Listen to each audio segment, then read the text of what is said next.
Hello, I'm Kathleen Reitz and welcome to my channel.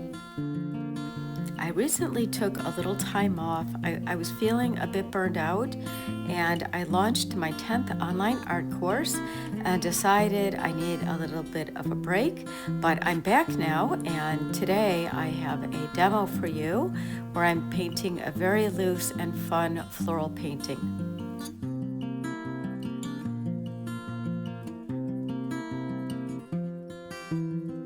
This is not a tutorial, it's just a demo on how I paint. This canvas is 30 by 40, so it's a pretty large canvas for me. A lot of my paintings are smaller, and in this demo, I just wanted you to see what it's like when I work on a large canvas like this. My strokes are definitely a lot bigger. I have to think of how I'm going to fill the entire canvas. And so the first strokes that I put down are very big and loose. And actually, I really enjoy working this way. I find it to be challenging, but also a lot of fun.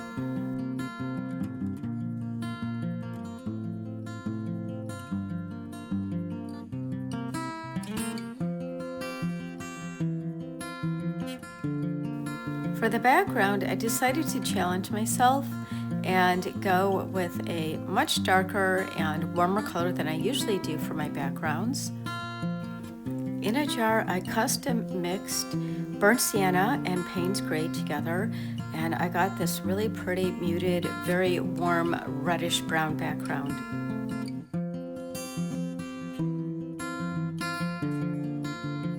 And as always, if you're interested in what other colors I'm using, I will list them in the description box underneath this video.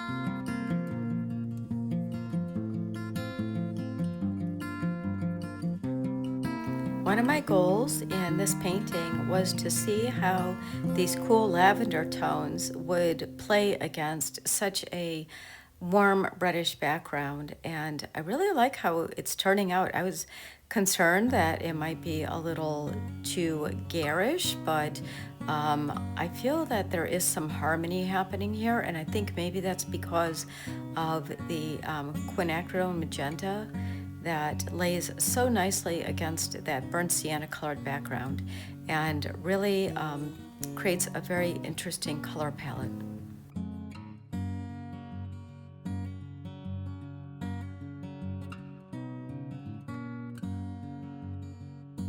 And this color palette is really not far off from the colors that I normally use, but it just has such a different feel when placed against a different color background, as you can see here. It just creates such a different mood. Also, I think the size of the canvas helps to create such a different vibe and mood in this painting as well. There's something that just feels so lush about it to me.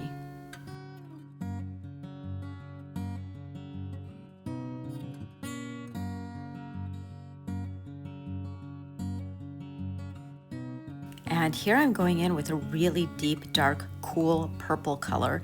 And the purpose of this is to add more depth in my bouquet.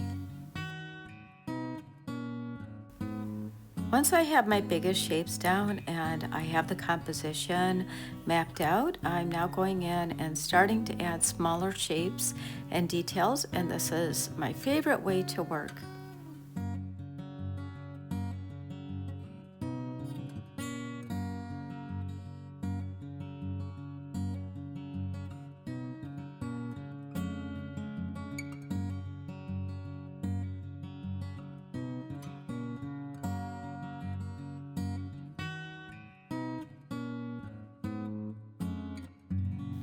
And now I'm going to start blending and softening some of my edges in certain parts of this painting.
Using my non-dominant hand to paint also helps to keep my painting nice and loose and keeps me from controlling it too much, which I find to be really quite a lot of fun.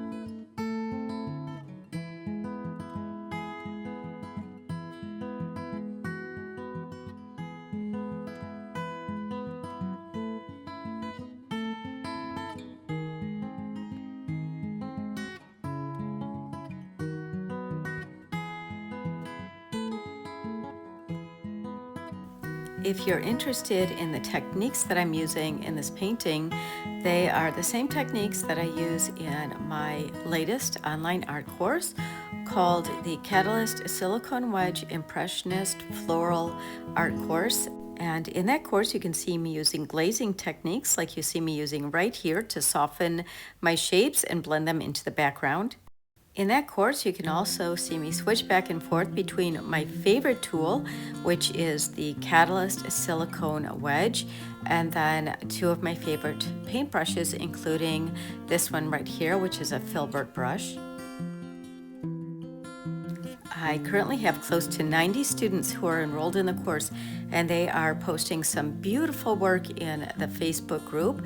So if you're interested, I will put the link to this art course in the description box underneath this video. So here I wanted to mention again this jar of paint that I mixed, and it is again burnt sienna and Payne's gray. And the reason that I like to mix colors in a jar sometimes is so that I have them if I need to use them again. And in this case, I did use it to carve out some hollow areas in the bouquet so that it would feel a little bit lighter and not so heavy and clustered together. So I did use that, and now I'm going in and continuing on rendering my bouquet.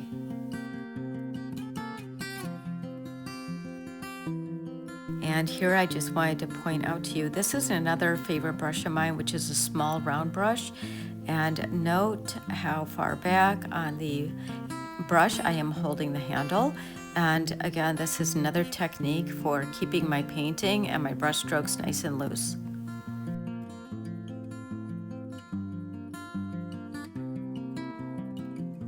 And here I'm coming in again with my silicone wedge, and I've decided to add some larger shapes back into the bouquet.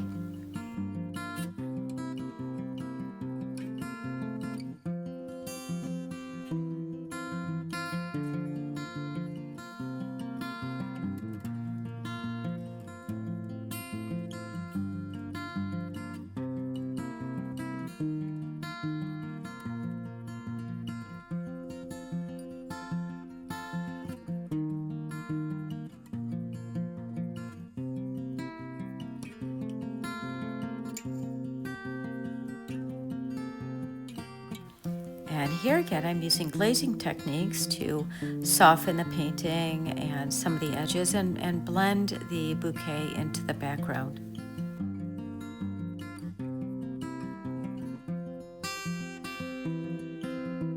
Now that I'm nearing the end of my painting, this is where things get kind of fun.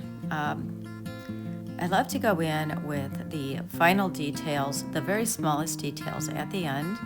And for this, I like to choose brighter, lighter, more saturated color and create depth within my painting.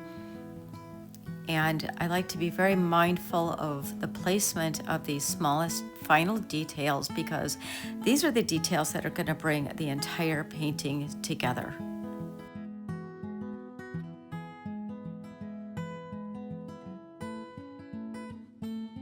And here's the final painting. As you can see, I came in with a lot of touches of a very pale yellow green and pink.